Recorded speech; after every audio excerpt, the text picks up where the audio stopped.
Welcome to the Slop Farm. Enjoy the video.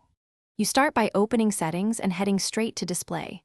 Once there, locate Screen Timeout or Sleep. Samsung labels vary by model. Make sure the phone is unlocked, otherwise some options hide. If a device admin or corporate profile exists, you might not see longer options. Tap Screen Timeout now to reveal choices. This first step exposes the exact values you can set and tells you whether system policies will interfere, so you know if you can continue on your own or need to change permissions first. You now pick the longest timeout shown. Commonly, options go up to 30 minutes. Once selected, the system will apply it immediately. If you don't see a long value, make sure no device administrator or work profile enforces a shorter limit. Disable that policy if you control the device.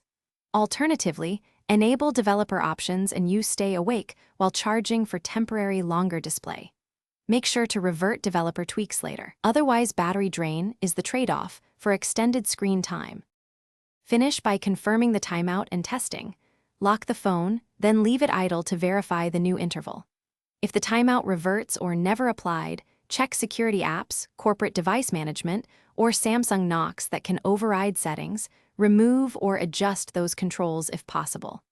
Once you change admin or developer settings, restart the phone to ensure they take effect. If problems persist, temporarily disable conflicting apps to identify the culprit, and then reapply the desired timeout. Thanks for watching. Consider subscribing if we helped you today.